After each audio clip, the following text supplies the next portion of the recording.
Graça e paz. Me chamo Hilda Monteiro. Estou aqui para contar minha história. Sou mãe, sou palestrante e sirvo a Ele como evangelista. Eu quero contar tudo o que Ele fez na minha vida. Nasci em um lar evangélico, pai, mãe, crente desde pequenos. A gente cresceu ouvindo falar desse Deus poderoso, desse Jesus que faz, desse Jesus que surpreende. Desde criança eu fui marcada por várias vezes com um ato profético. Sempre aonde eu ia, sempre aonde eu estava com a minha mãe, que foi líder do ciclo de oração, a dona Noêmia, sempre as pessoas elas iam ao meu encontro e sempre trazia algo de Deus. Então eu cresci sabendo que Deus tinha algo para fazer na minha vida.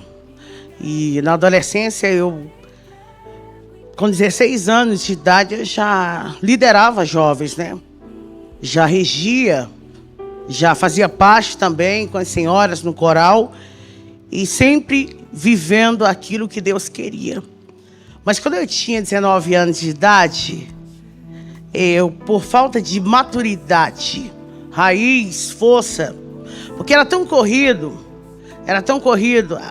a ida, era tão corrido o ensaio que eu esqueci do principal, que era ter raiz. Então o vento veio, a decepção veio, a frustração.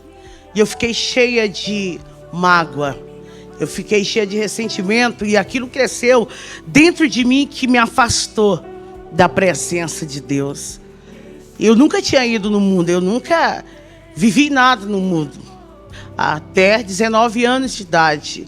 Estava com casamento marcado com filho de pastor. Estava tudo lindo, até eu deixar entrar dentro do meu coração a mágoa, o rancor. E eu fui para o mundo, onde tudo começou. O diabo, ele já tinha preparado tudo. Eu não tinha ideia do que eu ia viver. Eu não imaginava. Mas eu recordo perfeitamente de uma vez a minha mãe, ela estava em um congresso, ela estava gestante, naquele tempo era muito complicado. Em 82, 83, a gente não tinha recurso e ela não sabia de fato qual era o sexo da criança que estava na sua barriga. Eu lembro que um profeta, ela contando pra gente, que um profeta veio até ela e falou: olha, dentro do teu ventre tem uma menina e ela vai ser profeta, vai ser ministra, e o meu nome vai ser glorificado na vida dela. O inimigo vai fazer de tudo, mas no final vai ser o meu nome que vai ser glorificado. Caí no mundo com tudo, despreparada.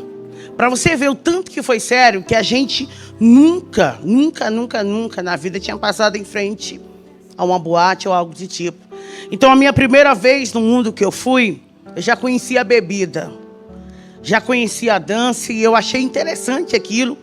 E eu não queria mais saber de igreja, eu achava chato, não queria mais saber. Minha mãe sempre insistia, sempre ela dizia: Hilda, volta, filha, enquanto há tempo.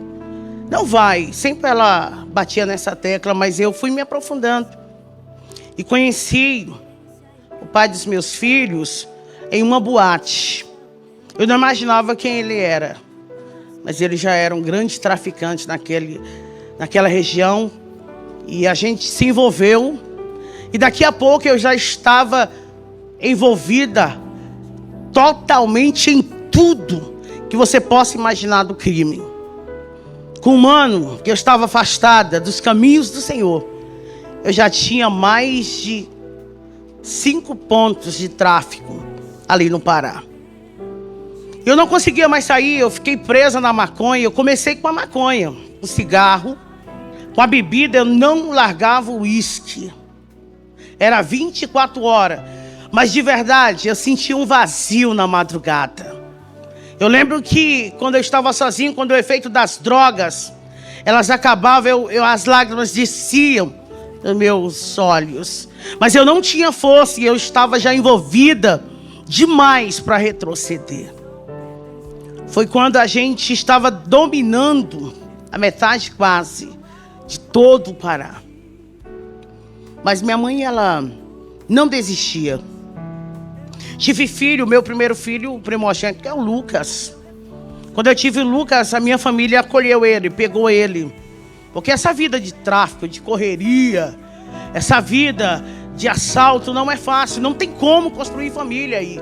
É mentira, é roubada isso.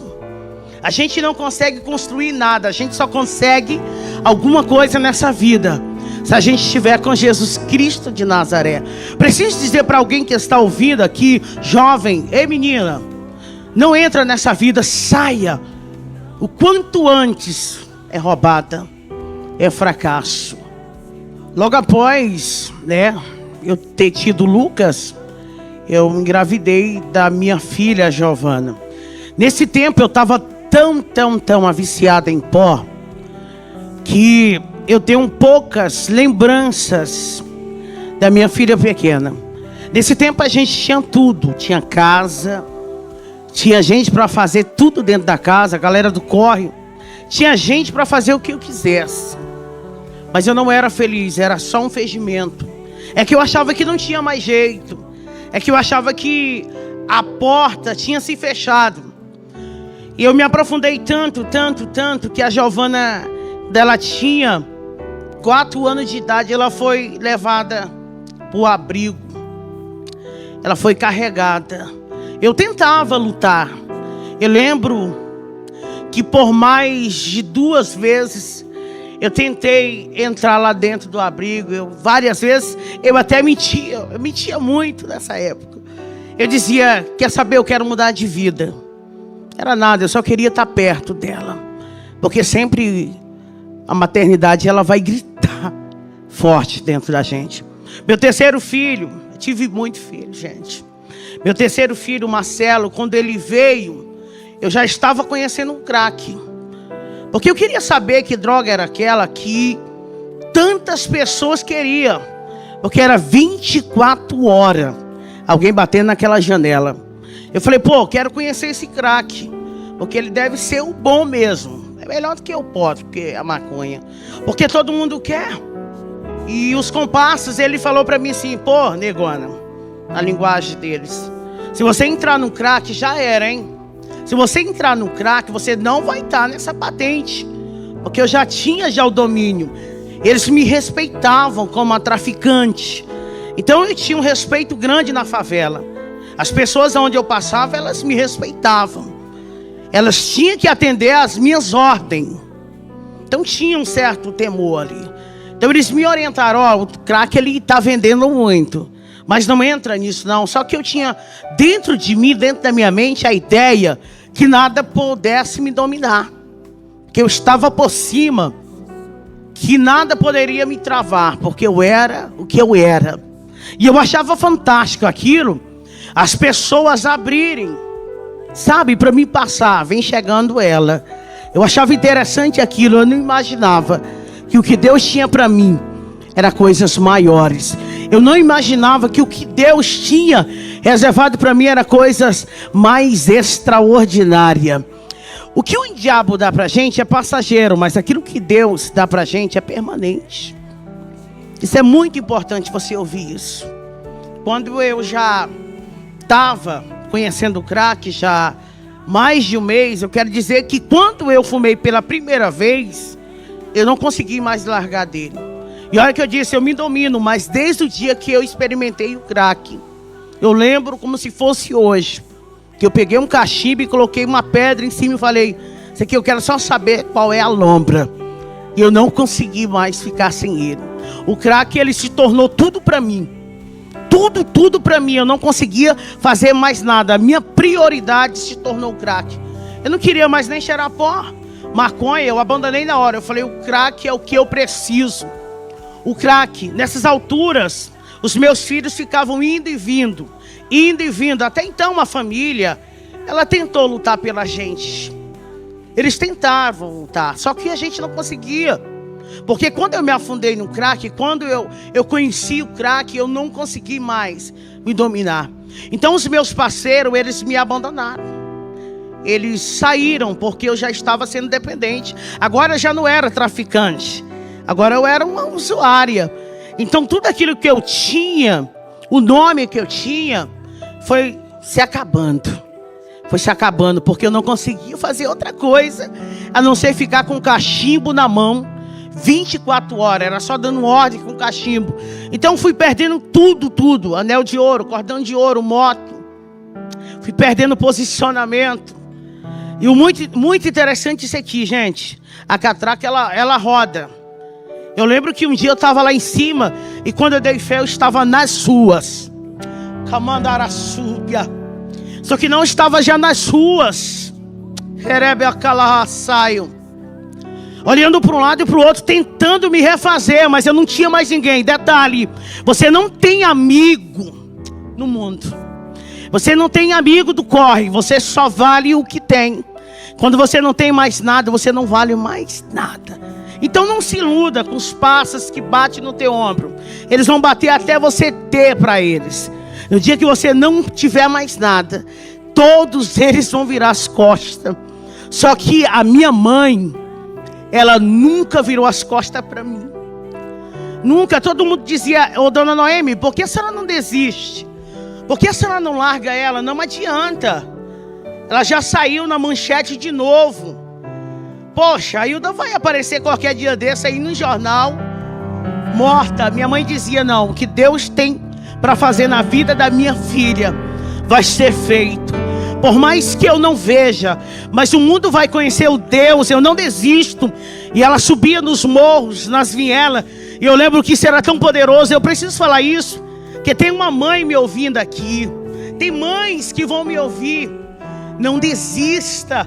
E ela subia na favela e todo mundo abria o caminho e dizia: vai passando uma crente, deixa ela aí, porque a filha dela está lá no morro, lá em cima. Acredita que ela passava óleo de unção? Ela fazia tantos atos proféticos. E ela batia no meu peito, eu desnorteada, drogada mesmo. E ela batia no meu peito e dizia: Hilda, tem uma promessa de Deus para a tua vida. Eu dizia: mãe, não tem mais nada para mim nessa vida. Eu não tenho mais nada. O que eu tenho é isso aqui. O que restou para mim é isso aqui. Mas sempre ela liberava uma palavra dizendo: filha, Deus vai te resgatar. E um belo dia na Cracolândia, onde eu estava, um terrível dia, meu irmão chegou até a mim e falou assim: vamos no hospital. Eu não imaginava o que estava acontecendo. Ele disse: vamos no hospital, que a mãe está mal. Quando ele falou aquilo, as minhas pernas, elas tremeram, porque a minha base era ela. Porque meu pai não entendeu o que aconteceu, ele não conseguiu compreender. Porque para ele foi doloroso. Ele criou a gente debaixo, sabe, de muita palavra. Com meu pai era sim, sim. Meu pai é um homem direito. Então ele ensinou para a gente comprar e pagar. E agora ele tem uma filha que rouba. Uma filha que tem mais de 27 passagens na delegacia, que saiu no jornal por sequestro várias vezes. Várias vezes teve que sair no jornal: olha o tanto de arma. E os filhos, cadê? Isso para ele não suportou, então ele rejeitou. Então só tinha minha mãe por mim. E quando eu cheguei naquele hospital, ela estava dando seus últimos suspiros. E ela com o aparelho nela, em cima dela. E ela dando os últimos suspiros. Eu lembro que ela virou o rostinho para a minha direção. E com a mão assim, para o meu lado, ela fazia assim. E olha que ela já estava há dias. Ela entrou em coma por 3 vezes. Calma na súbia.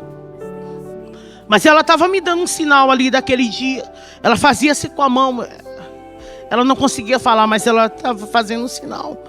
E eu lembro que os aparelhos foram apitando. E os médicos vieram para cima e tentaram fazer. Ela teve parada cardíaca e se foi. E eu perdi a minha ajudadora. E eu perdi a única pessoa que tinha coragem de enfrentar o mundo inteiro. Porque quando alguém dizia não tem jeito, ela dizia tem jeito. Porque o meu Deus, Ele é poderoso. Tem jeito para Hilda. Meus sonhos se acabaram ali. E eu queria um abraço, mas eu não tinha. Eu escutava dentro daquela sala: ela se foi por culpa sua, de tanto desgosto. Eu queria alguém para abraçar, mas eu não tinha. Não tinha força. O pior foi o velório. Porque eu não tive acesso. Eu tive que ficar longe. Porque os meus irmãos não compreenderam. Eles não entenderam o que aconteceu. E eu gritava lá no portão, eu gritava, deixa eu ver ela. E eu pensei, o que eu tenho agora? Meus filhos não estão comigo. Meus filhos vivem na casa de um e de outro, em abrigo. A galera que eu tinha me abandonou. E a única pessoa que eu tinha que me amava, que eu sabia que me amava, era minha mãe. E agora ela está sendo enterrada. Eu falei, eu vou ser pior do que eu fui. Agora que eu vou fazer muito mais. Eu vou fazer o dobro de tudo errado que eu fiz até hoje. Eu fiquei com mais ódio de todo mundo. Eu comecei a tramar coisas a respeito da minha família. Deus, ele, no meio disso tudo, alguns projetos diabólicos que eu fiz contra a minha família, ele deu livramento. Eles ouvindo aqui agora, eles sabem disso. Que por várias vezes eu tramei a morte de pessoas ali, porque eu queria me vingar. Porque ninguém deixou ver minha mãe. Eu queria fazer de tudo para eles sofrerem. Eu queria fazer eles sofrerem. Eu lembro que foi mais de 5 vezes que eu arrombei a residência do meu pai. Várias vezes. Outras vezes eu ficava só dando sinais para alguns entrarem. Mandassúbia. Mas eu pensava que estava no fundo do poço. Eu não imaginava que tinha mais coisas ainda tristes para mim viver. Como eu já disse, eu estava sem ninguém. Estava só, mas ficou a minha irmã. A minha irmã, ela começou a se compadecer de mim. E ela começou a fazer o que minha mãe fazia. Levava comida, que eu passava dias sem tomar banho. Eu estava num estado de rua aqui agora. Eu estava muito dependente do crack. Amor, eu sentia vontade de ver meus filhos, mas eu não tinha força. Eu sentia vontade de um dia reconstruir tudo, mas eu não tinha força. E eu só pensava nela. Mas eu lembro que ela tentou refazer tudo que minha mãe tinha feito. Mas o pior também aconteceu. Parecia que tudo de ruim estava acontecendo na minha vida. Aquela vida maravilhosa que eu tinha se acabado. A ilusão. Cadê aquela vida que eu tinha, aquela cama fofa, que agora já estava dormindo na rua? Cadê, gente? Cadê os carros? Cadê os passa? Não tinha mais ninguém, só tinha ela. Mas ela também morreu. Ela também se foi. O que é isso agora? O que fazer agora? Eu pensei que estava pior. Eu descobri que eu estava grávida. Não vi a criança crescer. Não vi a criança se mexer. Não vi nada disso. Um dia, eu comprei 10 gramas de crack e falei, hoje eu vou fumar tudo isso e depois vou tirar minha vida. Eu quero pelo menos ter uma overdose. Eu injetava na veia. Eu falei, vou fumar tudo isso e depois eu tiro a minha vida. Por que viver? Eu lembro que eu fumei, comecei meia-noite. E quando o dia estava amanhecendo, o dia quase amanhecendo, na Cracolhando, um monte de gente correndo para um lado e para o outro, eu comecei a sentir contrações. Eu não sabia o que era aquilo. Eu estava grávida da Vitória. E eu não sabia, 9 meses. Eu vim descobrir que eu estava grávida no dia que eu tive ela. No meio do nada. Só tinha moradores de ruas. Quando eu senti aquelas dores.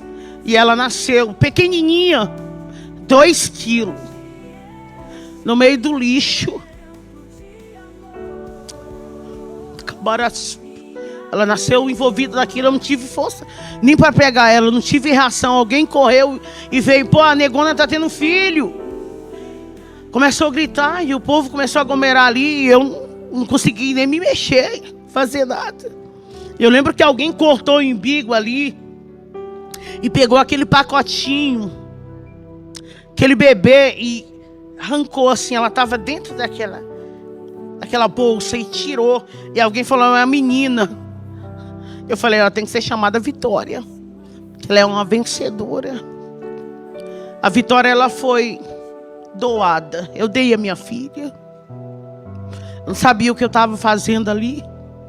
Eu não tinha condição de criar filho. Eu não tinha estabilidade nem força, recurso, nada. Eu dei ela para alguém. Mas não é o pior. Ainda não é o pior. O pior ainda estava por vir. E ela sumiu e eu lembro que eles chegaram até a mim. Alguém chegou até a mim e falou assim, nossa, você precisa ir no médico. Que você precisa ir. E quando eu cheguei lá, eu descobri que tudo dela estava ainda dentro de mim. Eu lembro que eu gritava dentro daquele hospital porque não pegava anestesia, nada dentro de mim. Porque tudo estava aqui dentro. As placentas, tudo. E eu vi o desamor ali. Porque alguém disse, não, é moradora de rua. E eu disse, está doendo tudo aqui. E eles diziam, é moradora de rua. Mas Deus escolheu todos nós. Para cada um, Deus tem um projeto e uma promessa. Para cada um, Deus tem um projeto e uma promessa. Não importa o estado que você está. Eu não sei em que estado é que você está passando. Mas é uma promessa de Deus para você viver. Há uma saída para você. Tem jeito. Tem jeito. Quando eu voltei dali, eu fui convidada para fazer um assalto. E eles disseram para mim, Negona, eu quero te dar uma chance, viu? Nós queremos te ajudar de novo, sabe? Você vai ficar observando agora. Você vai ser aquela que vai estar olhando. Nós vamos meter o bicho ali. E você vai ficar observando tudo. Se sair tudo bem, nós vamos lutar com você. E vamos tentar te trazer para a galera. Nós era 9, eu era a única mulher. Eu falei, não, eu só quero uma chance para me provar que eu estou bem. É porque eu estou mal. Isso, eu estava com 45 quilos na época, quando eu estava no estado de rua. Meus filhos, como eu disse, estavam rodando. Meu pai não suportou, ele mudou do lugar onde ele viveu a vida inteira. Ele mudou de cidade, vendeu tudo. Já tinha perdido a sua esposa, tinha perdido a sua filha e muitas outras coisas aconteceram. E ele mudou e disse, fala para ela, se um dia ela aparecer aqui, que eu não tenho filha ladrona. Você entende? Zero expectativa. Você entende que não tinha jeito pela sociedade. Eles todos me desprezaram. Todos me desprezaram. Então aquela oportunidade eu vi como um engajamento para mim me levantar. Só que não. E a gente foi e o assalto deu certo. E a gente ficou com muita grana. Eu falei, vou dar um passo. E eu lembro que a gente foi para uma casa e a gente foi contar o dinheiro. Na súbia. Só que o diabo, eu não estou te falando, ele tinha projetado tudo. E tinha alguém ali que não era fiel. Tinha alguém ali que não era leal. Tinha alguém que passava informação. E eu lembro que quando a gente estava contando, aquela porta, ela foi arrebentada. E eles entraram com fuzil. E foi muita coisa ali dentro. Não tinha o que fazer. A gente foi pego com fraga. Foi fragante. Tinha droga. Tinha arma. Nós estávamos contando dinheiro no dia. Ninguém estava com arma no punho ali. Ninguém. Então não teve como reagir. Eles chegaram e prenderam. E eu fui direto para o presídio. O delegado falou para mim assim, Dr. Luiz Antônio, meu amigo hoje, ele disse, é 10 anos, viu? De cadeia. Para você ter ideia, eu não tinha medo, não era de puxar os 10 anos. Era dos acertos de conta dentro do presídio de mulheres. Porque eu tinha feito muita coisa, eu tinha feito muita coisa. E eu sabia que tinha alguns acertos ali. Eu também sabia que tinha gente mais forte lá dentro. Eu lembro que alguém passou o fio e disse: mata ela aí dentro, porque ela quase me matou um dia. Ela bateu tanto em mim, esses meus dentes quase todos foram arrancados, tudo ela. Mata ela pra mim na cela. Mata. Mas eu lembro que tinha uma moça chamada Helena dentro da cela, nós era 3. E ela ficava cantando o hino da harpa 24 horas. E ela ficava: porque ele vive, nós podemos crer no amanhã.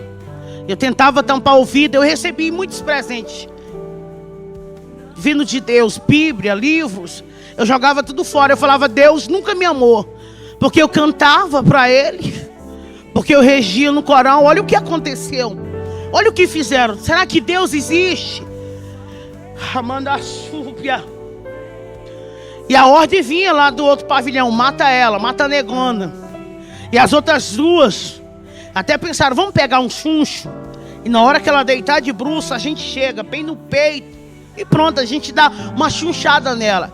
Só que a Helena era mistério de Deus dentro da cela. Porque quando a notícia chegou, ela disse: ela não, Deus tem algo para fazer na vida dessa negona aqui, ó. Nossa, eu vejo ela com uma potência, sabe? E eu consegui. E eu lembro que com 15 dias me chamaram de novo. E ele falou: Hilda, você vai ser solta. Eu não sabia, mas tinha uma trama por aí. Você vai ser solta. Eu falava: como assim ser solta? Não paguei nada, não fui questionado de nada, nem nada, gente. Nem meu advogado. Nada. Que pega as causas da gente. Aquele que tem lá. Ele disse: não, você vai ser solta. Você vai ser solta. E eu lembro que eles me levaram para um lugar. E lá tinha uma casinha preparada, sabe? Eu lembro que eles fizeram eu, aleluia, beber muita água de esgoto ali naquele dia. Eu tive que ser pisada ali. Mas não era o fim da humilhação. Não era o fim da humilhação. Eu lembro que alguém disse: vamos acertar aqui. Sempre tinha alguém que vinha com uma resposta de Deus. Eu lembro que o fuzil estava aqui, ó, aqui. E eu fechei os olhos para sentir o estralaço. E alguém disse: faz isso não, deixa que com eles se viram. Em outra palavra, deixa que eles mesmos se matam. Não vai girar um dia, não vai durar um dia. E eu vim para um bairro, que era uma favela chamada Frigorífico, uma das mais respeitadas da época lá, de Redenção. E quando eu entrei ali, doida para fumar crack, doida, eu queria só crack. E a gente foi lá para o lugar onde eu tive a vitória, lá para Cacolândia. E quando eu cheguei, minha cabeça estava valendo já. Minha cabeça já estava valendo, porque até então ninguém sabia quem tinha sido aquele informante. E o informante tinha uma parceria. Ele falou: vamos jogar a culpa nela, porque aí eu saio de boa. Então você sabe como é que é lá. Você sabe como é que é o X9. Então minha cabeça estava rodando e eu sem saber de nada. Sem saber de fato quem era. E alguém falou: negona, foge daqui, porque tua cabeça está valendo pedra. Está valendo 3.000 e muitas pedrinhas. Foge daqui. Só que quando ela disse isso, alguém disse: Hilda, negona, vem cá, chegou uma da boa, vem fumar com a gente. E ali estava o esquema para minha execução naquele dia. E eu fui, meu coração bateu, adrenalina, eu queria fumar. E eu lembro que eu sentei de um lado de uma garota e do lado de outra. E o cara que estava já com o esquema da execução ficou em pé, porque ele tinha que dar sinal para os caras virem na hora, que eles estavam de moto do outro lado. E ele falou para mim: fuma tua última pedra aí, negona. Eu senti a morte ali, mas eu não estava nem aí mesmo. Não tinha mais nada. E eu senti ela tão perto de mim. Senti algo frio, tenebroso, mas eu senti também algo diferente ali. E quando eu puxei, liguei o isqueiro e puxei para fumar aquela pedra, ele fez assim. E aqueles caras vieram. E aí chegaram bem na frente e um disse na cabeça. Atira na cabeça. E eu lembro que eles dispararam. 12 disparos.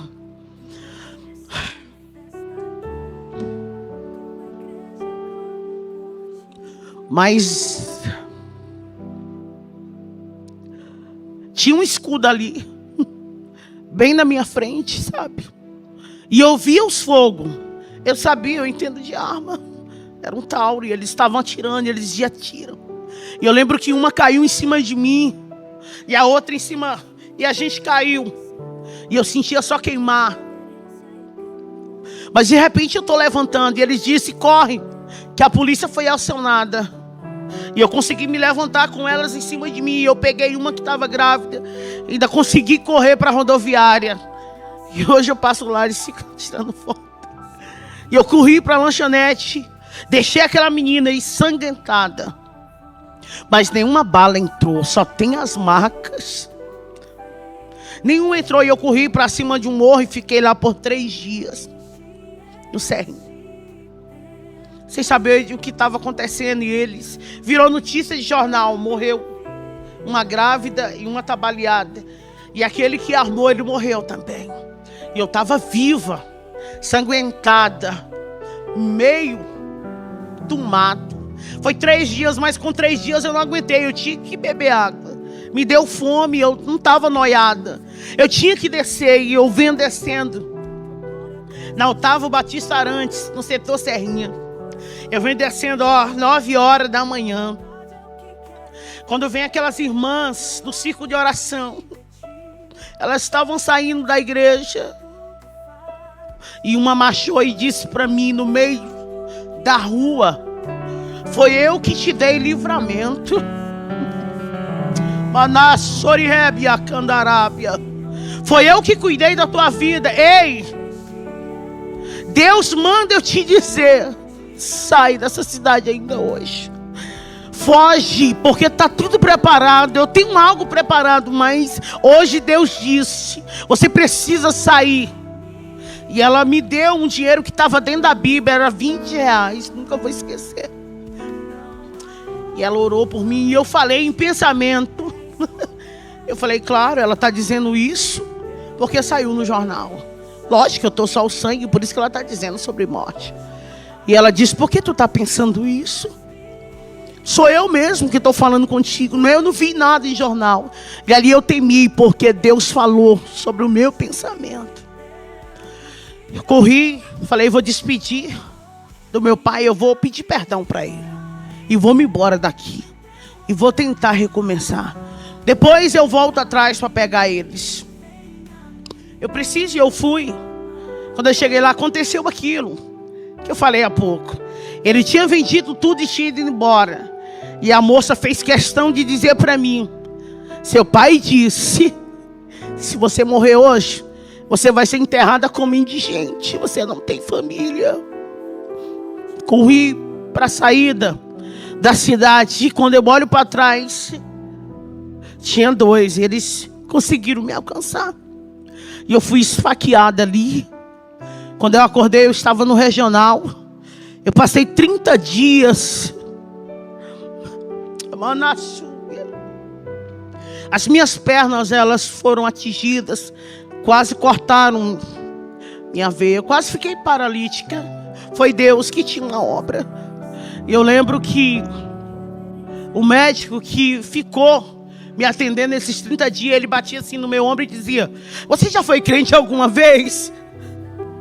Você já foi crente? Porque eu sou católico, eu acredito na Nossa Senhora, mas você tem algo para viver, porque alguém morreu ontem com 2 facadas e você está toda cortada, está viva. Quer um conselho?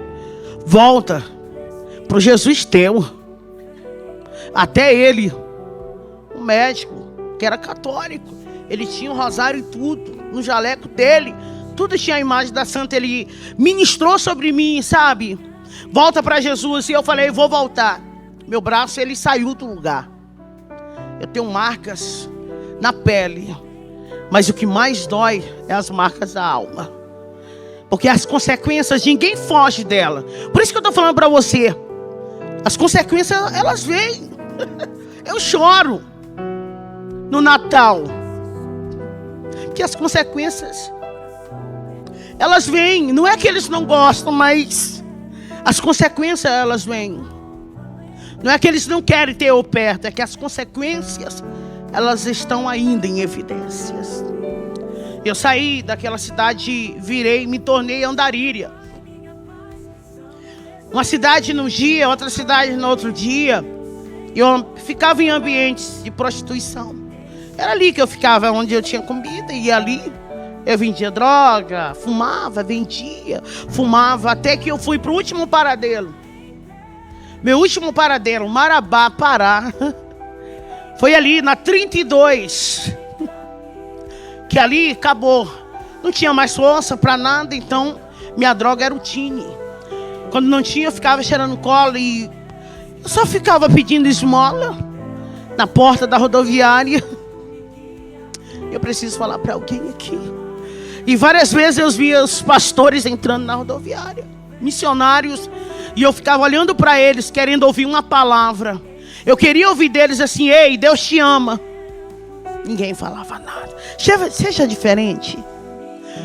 Seja diferente. Comece a olhar para a alma de alguém.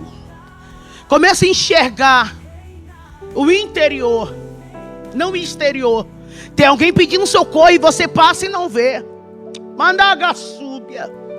Eu queria os pastores com as Bíblias lindas, sabe, todos bem preparados, missionários, cantores, passavam ali, eu ficava na porta da rodoviária pedindo esmola.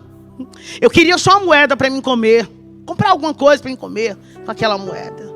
E não tinha uma palavra: Jesus te ama. Não tinha uma palavra: tem jeito. Mas Deus visitou a dona Ildenê, uma crente, e Deus falou para ela: tem uma filha minha lá no meio daquela rua. E chegou o tempo de eu dar um ponto final nisso. Mandara sébia.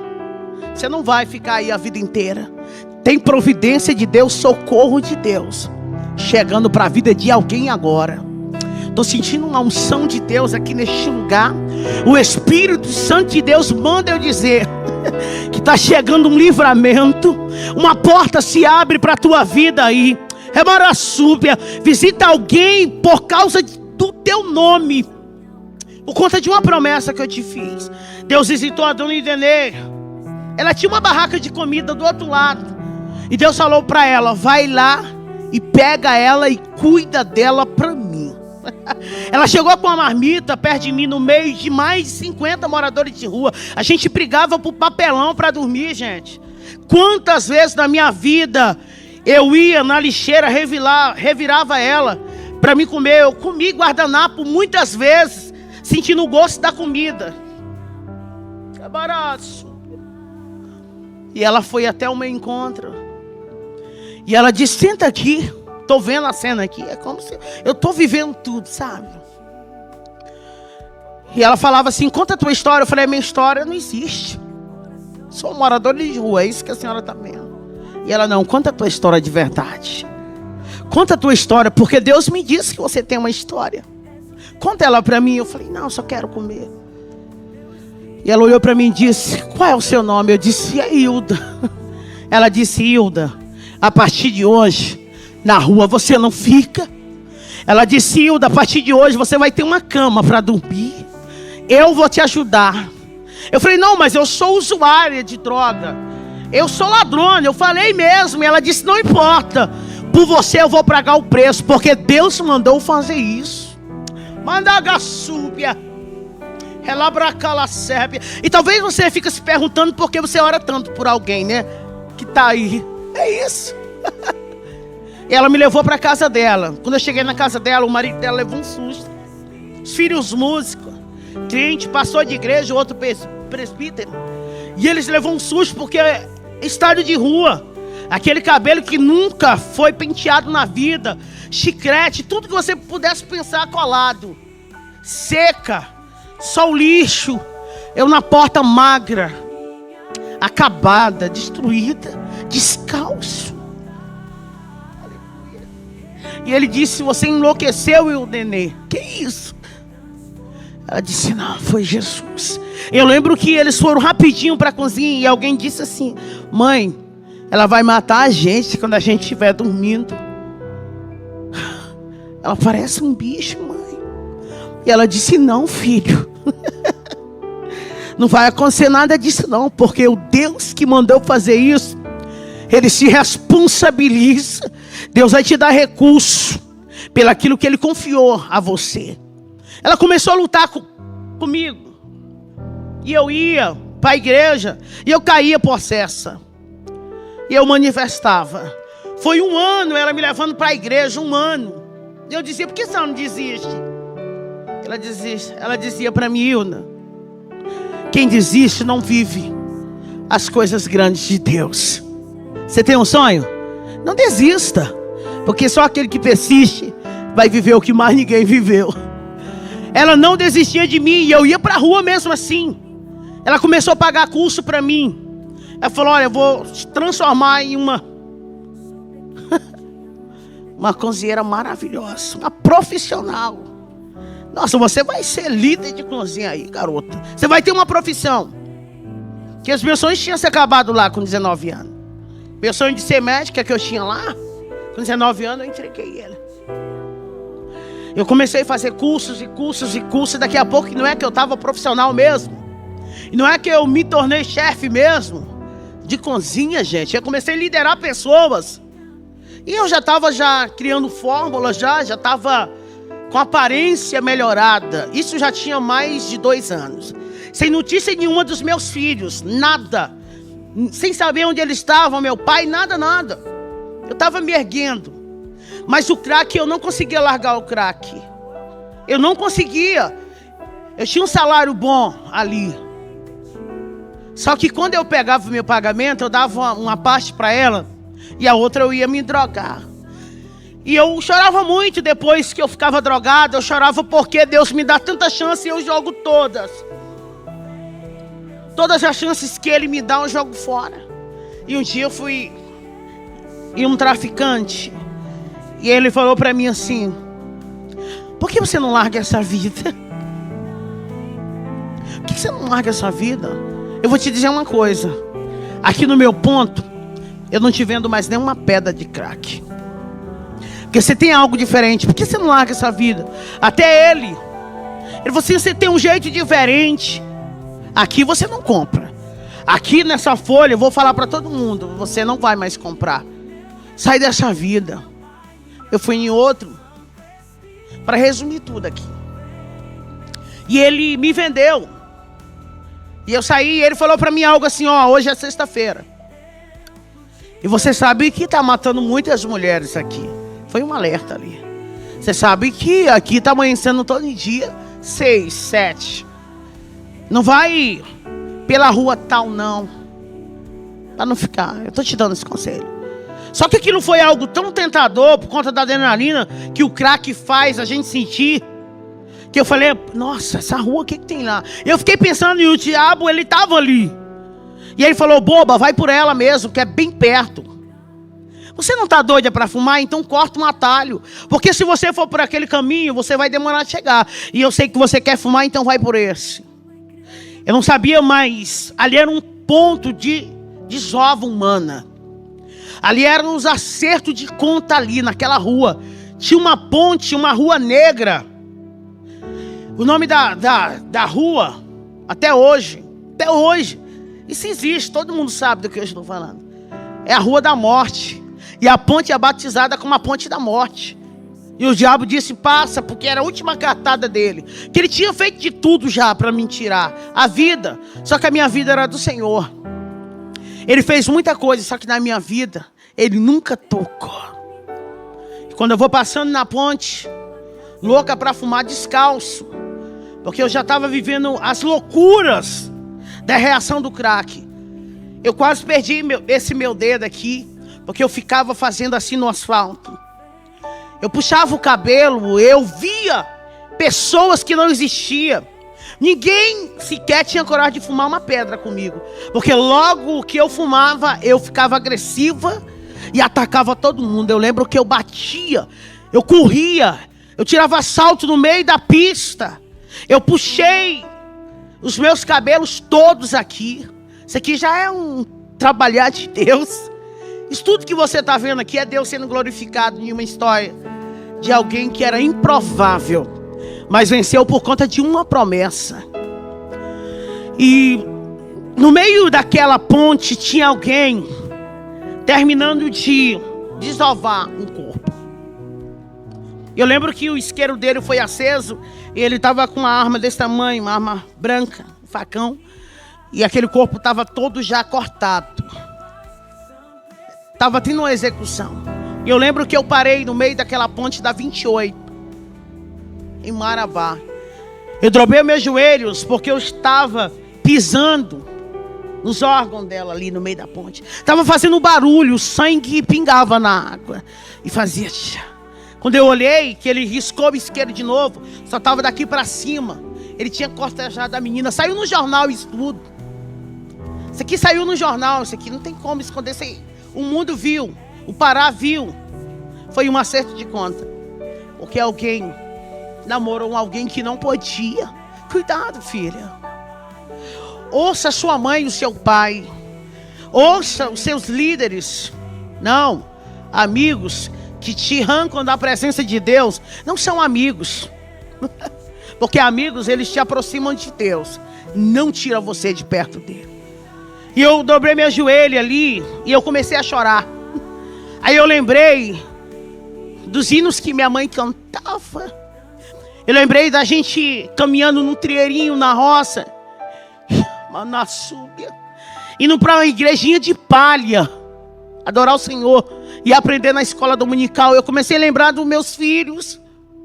Eu falei, poxa, eu dei uma filha, nem expectativa um dia de ver, de falar para ela assim, pô, sua mãe fez isso, sem consciência. E o Lucas, que tanto sofreu por mim, meu filho mais velho, porque ele tinha que aguentar dos coleguinhas que a mãe ela era a dona. Aí ele tinha que ouvir dos coleguinhas, ih, filho de peixe, peixinho é, cuidado com ele. E eu lembrei do meu filho, como eu não vou poder abraçar ele e dizer, filho, perdoa a mãe. Como que eu vou olhar para Giovana? Eu queria ter essa oportunidade. Foi um filme ali no meio daquela ponte. Eu lembrei daquela profeta de manhã. Eu lembrei daquele médico. Eu lembrei de tudo. Mas não tinha mais jeito. Estava eu e um corpo e alguém matando. Tinha terminado, perdão, de matar alguém. Não tinha para onde eu sair. Não tinha luz. Não tinha pessoas. Não tinha casa ali perto. E eu falei para Jesus no meio da ponte. Eu sei que o Senhor me deu a oportunidade. Eu queria tanto ali ter abraçado meu pai e falar, pai, perdoa pela vergonha que eu fiz o Senhor passar. Perdoa pelas vezes que eu lhe roubei. Eu queria abraçar e falar para os meus irmãos, eu amo vocês. Eu queria ter feito, mas ali não tinha mais jeito para mim. Eu achava que acabou. Era a última chance. Acabou. Eu lembro que eu aqui com as 3 pedrinhas de caque na mão, eu falei, Deus, me dá uma chance, que eu não vou te desonrar. Aí eu falava, eu dizia, eu sei que você não vai me dar mais, porque tu me deu milhares. Eu fui esfaqueado, eu fui atirado, eu fui baleado, e eu vivi, e eu não olhei para ti.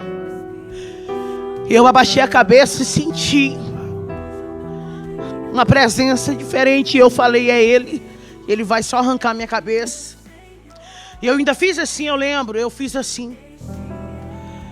E respirei. E falei, Deus, me perdoa. Não deixa eu ir para o inferno. Eu vou morrer aqui. Mas pega a minha alma, em memória de tudo que a minha mãe fez. E eu lembro que uma mão bateu no meu ombro. E eu falei, é ele o assassino. Só que não era. Aquela mão não era daquele homem. Aquela mão era de Cristo.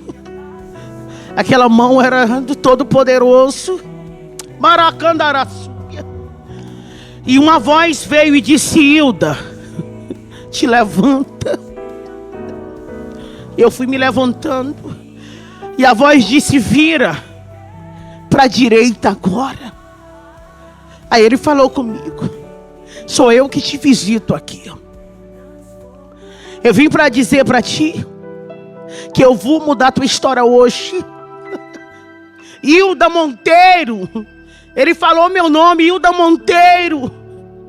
Eu vou devolver tudo que o diabo roubou. Baracalabaçúbia.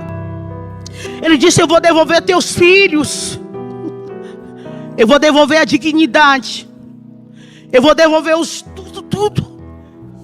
Vai ser tudo diferente. E eu fui me arrepiando, e eu andando. E aquela voz falando. Eu cheguei desesperado na casa da dona Idenê e falei: dona Idenê, estou indo embora. Ela disse: filho, o que aconteceu? Eu falei: Jesus me encontrou na ponte e ele disse que vai me devolver tudo. Ela: filha, me conta direito. Eu disse: depois eu conto. Beijo, eu lhe amo. Eu preciso caçar minha família, porque Deus falou comigo na ponte. Cheguei no meu patrão, seu Fernando, falei: dá baixa na minha carteira, me dá só o dinheiro da passagem para Canaã dos Carajás. Barabandaçu. E ele olhou para mim, ele sabia que eu era usuária, só que eu era uma ótima profissional. E ele disse: o que aconteceu, filha? Eu posso te ajudar? Você quer um advogado? Você quer ir lá para casa, para minha fazenda? O que foi? Me conta. Eu disse: não é nada do que o senhor está pensando. É porque eu encontrei com Jesus na madrugada na ponte. E ele disse que vai mudar a minha história e eu preciso ir. Cheguei em Canaã dos Carajás, fui na casa da minha tia. Eu tinha passado lá em 2011. Só que não foi boa. Minha passagem ali foi horrível. Fui até presa na época, por conta de furtos. E ela tinha vergonha e eu bati no portão dela. Bati no portão e alguém disse: quem está aí? E eu disse: tia, é a Hilda. Abra o portão para mim entrar. Por favor, tia. Eles tinham medo de mim, todos eles. Eu lembro que um dia eu estava com tanta sede. E eu bati em um tio meu que eu amo tanto. E eles não abriram a porta. Porque eles tinham medo. Porque quando eu entrava, devastava tudo que eles tinham. Eu falei: tia, eu mudei. Eu encontrei com Jesus na ponte ontem, a presença dele era tão grande. E ela: como que eu posso acreditar? Eu falei: o Deus da Bíblia, o Deus de Abraão, Isaac e Jacó me visitou. Abra o portão. E eu abracei ela. E ela falou: nossa, filha, como o teu semblante está diferente. Hilda, o que aconteceu? Eu falei: tia, é isso. A senhora ama a Deus? Ela disse: eu amo. A senhora ama a palavra dele? Ela disse: eu amo. Eu falei: então me dá o endereço do meu pai agora, porque eu sei que a senhora sabe onde ele está. E ela disse: eu não posso fazer isso. Eu falei: mas a senhora disse que ama Deus e ama a palavra. Tia, me dá o endereço do meu pai, por favor. E ela: não, minha filha, eu não posso fazer isso. Eu falei para o Teodoro: eu não posso, porque ele disse que se alguém desse o endereço dele, Hilda, eu não posso fazer isso. Eu disse: tia, por favor, por favor. E ela, chorando, falou: filha, pega o endereço. E eu peguei uma moto e fui para um mototáxi, fui parar lá, naquela rua, naquele endereço. E o dia já estava indo, era quase 5h30. E eu lembro que eu bati na porta da casa. E de repente a janela foi se abrindo. E apareceu um senhorzinho com os cabelos brancos. E ele deu um grito: Lucas, corre e abre a porta, porque a tua mãe está viva. Amara Sépia. Jesus já tinha feito tudo por mim. Jesus tinha visitado meu pai, gente. E Deus tinha dito para ele: abraça ela, porque agora uma nova história, Rebanassúbia, eu faço para Hilda Monteiro. E ele me abraçou e disse: filho, o que é meu é teu, a minha casa é tua. Filha, com 1 ano, eu encontrei os meus filhos. Eu achei a Giovana no abrigo. Foi tão lindo que as pessoas se disponibilizaram lá no conselho tutelar para me dar todo o suporte que eu precisava, o recurso para me buscar meus filhos. Quando ela me viu, ela disse: mãe, a senhora veio me buscar. Mãe, a senhora veio me buscar. Eu falei: filha, eu vim te buscar. O estado que ela estava era deplorável. Peguei meu outro filho, o Lucas, a gente já estava tudo junto. E a gente começou a viver tudo que Deus disse que a gente ia viver. E Deus começou a fazer as coisas crescerem. E a minha casa estava bem. E eu comecei a entender o que era propósito e chamada. Então eu conheci a palavra de verdade. E eu me apaixonei. E eu comecei a pregar, comecei a cantar novamente. E eu cantava, e eu pregava. E Deus dizia: conta o que eu fiz na tua vida. E eu comecei a ficar em guerra e falando: Deus, o que eles vão falar? O que eles vão pensar? E Deus disse: Hilda, não é sobre o que eles pensam a respeito de você, é sobre o que eu penso a teu respeito. Abra a tua boca e fala tudo que eu fiz, porque o meu nome vai ser glorificado no Brasil inteiro. Porque o meu nome vai ser glorificado nas nações. Porque o Deus Rebandagassúpia do impossível, o Deus que pega o pecador, que ergue do pó, do monturo necessitado, e faz ele se assentar com príncipes, é o Deus que está falando contigo. Bem, estava fluindo tudo. Só que eu queria encontrar a minha filha. Aqui eu dei ela. Estava tudo lindo, eu com os meus filhos. E eu comecei a me dedicar, fazer tudo. Era uma cobrança dentro de mim. Eu dizia: eu tenho que fazer tudo por eles, porque eles sofreram tanto. Hoje eu quero dizer para vocês que meu pai mora comigo tem 7 anos. É meu amigo, meu companheiro. Meus filhos são os meus intercessores. Hoje eu falei: Deus, eu quero encontrar com a minha filha, porque eu quero saber que jeito é o rostinho dela. Eu queria saber que jeito era ela. Eu vi ela só dentro de um saquinho bem pequenininho na mão de alguém. E um belo dia eu fui cantar em um congresso. Eu estava cantando: Deus mudou a minha história, Deus, que é o meu hino da minha história. E de repente tinha alguém sentado lá naquela arquibancada, que era num ginásio. E alguém disse: nossa, ela parece com alguém, sabe? Eu estava na cidade onde eu vivi, e o pior, que eu fui cantar lá, porque Deus, quando decide honrar você, Ele honra onde você foi mais humilhado. E aquela família veio até a mim e disse: nossa, vamos convidar essa cantora para cantar no nosso congresso? Nossa, a voz dela, eu quero ela lá. Aí aquela menininha veio com eles. Eu não sabia, mas era a família da Vitória. Era minha filha ali. E ela falou: como é que eu faço para te levar data tal, dia tal, para cantar no congresso? A senhora prega também? Eu falei: prego. Aí quando ela estava falando comigo, eu olhei para ela. Aí os meus olhos começaram a encher de água. E alguém disse: mãe, ela parece demais com aquela moradora de rua, Maraçúbia. Mas ela não é daqui. Aí eu falei: mas eu morei 30 anos aqui. E um dia eu dei minha filha aqui. Aí eu comecei a contar tudo. E daqui a pouco a gente estava todos abraçados. Quer que eu te diga uma coisa? Deus, Ele faz o sobrenatural. Aquilo que não existia, criar existência pelo poder da palavra dele. E eu encontrei com a minha filha hoje. Ela manda aqueles áudios para mim, sabe? E fala: mãe, eu te amo. Aí ela fica dizendo para todo mundo: eu tenho uma mãe cantora. Deus está trabalhando. Ela ainda não está comigo, mas ela está com a família tão linda. Amo. Resumindo aqui minha história. Hoje eu viajo contando meu testemunho. Hoje aonde eu vou, eu falo o quanto Deus é extraordinário. Hoje eu sou essa mulher aqui. Hoje eu dou palestra para mulheres. Hoje eu sou escritora. Eu tenho o meu livro. Hoje eu resido em Goiânia. Hoje eu tenho minha casa.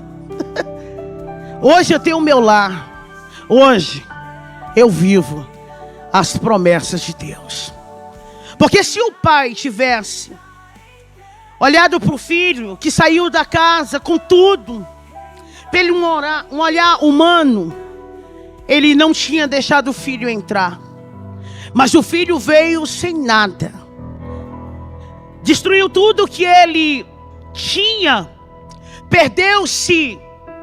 Mas um dia ele voltou e o pai abriu as portas. Hoje eu só estou aqui vivendo essa promessa de Deus, porque o pai abriu a porta. Eu termino aqui dizendo que a porta de Deus está aberta para a sua vida. Acredite nas promessas de Deus. Não desista, porque o que Ele tem para a sua vida está só começando. Hoje eu viajo no Pará inteiro e as pessoas falam: nossa, você era aquela.